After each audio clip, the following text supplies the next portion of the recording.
Ronson Inc. revolutionized the lighter market in 1926 with the invention of the automatic lighter.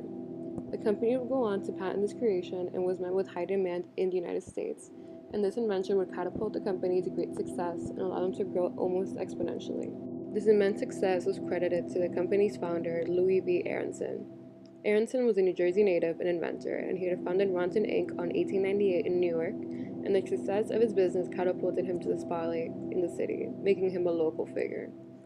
His popularity was so extensive that he would go on to open his main factory, Ronson Art Metalworks, in Aronson Square, which is named after him. By this point, Ronson Metals had become an integral part of Newark.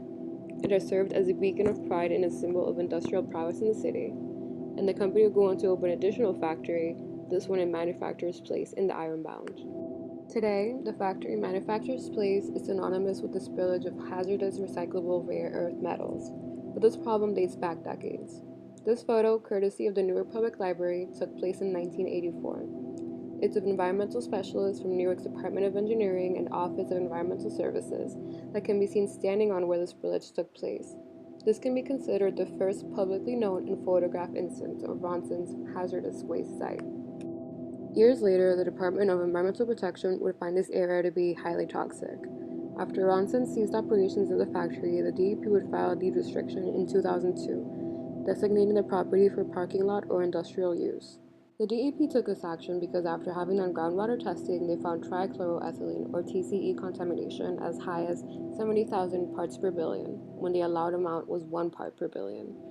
Despite the deed restriction and the clear danger to the health of the people in that area, Ronson proceeded to sell the land to REI developer in the mid-2000s, all with the permission of the local planning board. Houses were built on top of this waste site and sold to hopeful homeowners without ever having been told of the previous use of the land. Years down the line, in 2012, the DEP would go back to the site and be shocked at the fact that there are houses built where only parking lots should be. It would be at this point that homeowners would be informed that their homes could be putting their lives at risk.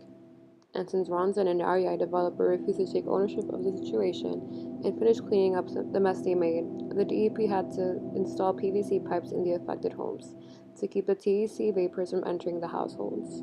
This is not a permanent solution, and a total cleanup of the land underneath the homes would be required. To truly grasp the injustice occurring on the site, the Ironbound has to be understood. It is a primarily immigrant, low-income community. The possibility of owning a home for anyone living in the Ironbound represents success in the attainment of the American dream.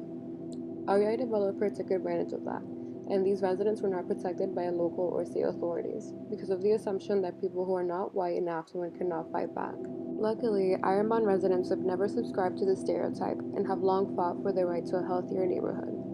Currently, a civil action suit has been filed against both REI and Ronson for the damages the residents have incurred because of these injustices.